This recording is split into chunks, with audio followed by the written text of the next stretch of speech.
Right, I'm just going to show you how to tie up this bottom bait stiff rig, which comprises of Gardner's trick link, £25, a size 8 mugger hook.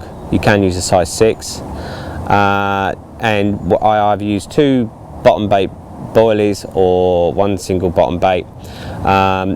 It looks incredibly crude, this rig, because the Gardner mugger hook obviously has an inturned eye and you're using a stiff link material, so the angle is very, very tight between the point and the exit that the line comes out through the front of the hook.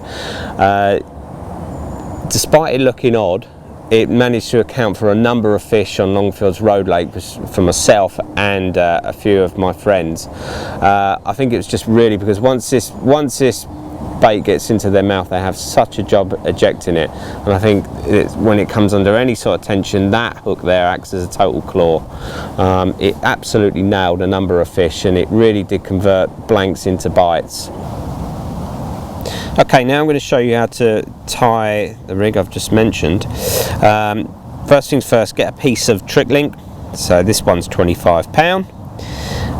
I'm going to create a hair, so we just want to make a simple overhand knot like such. If you're going to use 2 bottom baits, which is something that I used to do, I suggest making the loop larger so that the knot actually falls into the bait that's closest to the hook, because that then allows you to make the bait stay in position. So let's trim that down, but for an example here I'm just going to use 1 single 16mm hook bait.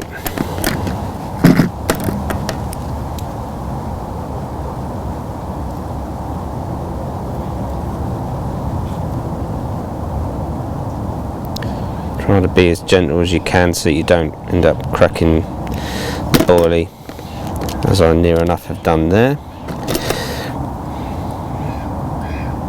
Take a dumbbell stop.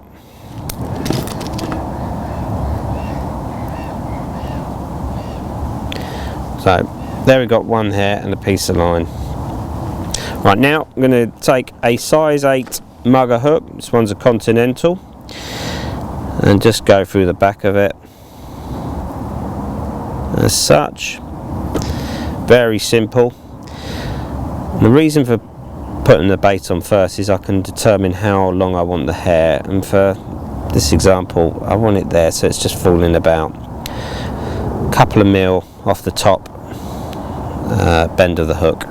So just do a simple knotless knot, 4, 5, 6. So I've gone 6 turns over like that. Now get the hair, go back on it, go back on the shank and go a further 2 more times. Okay,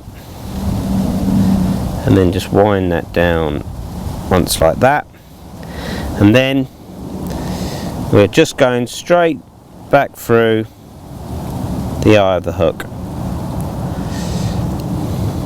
Nothing complicated. Always moisten your knots when you can. So we're already beginning to look a bit crude. Right, then take a size 8 rolling swivel. I say rolling swivel because I usually use this on a rotary rig. So I'm going to use the ring.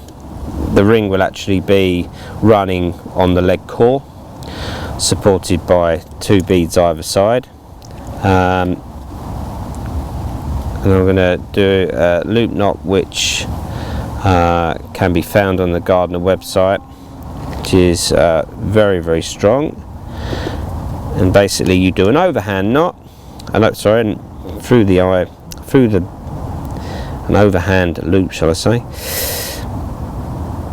And then we're going to go 2, 3.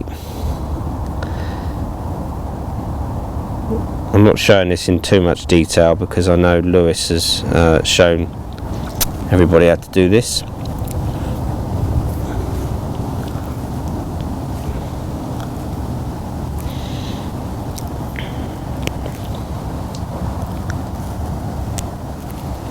Okay.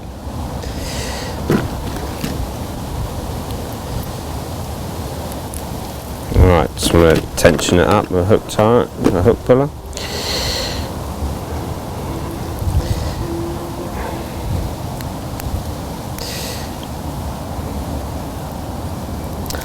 As such, make sure that hair exits the back of the hook.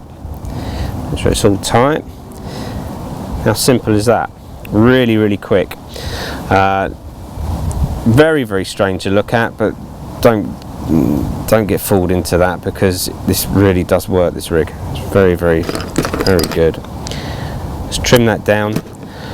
I will then put a little piece of putty just in the middle, just to give it a little bit of help to get right to the bottom.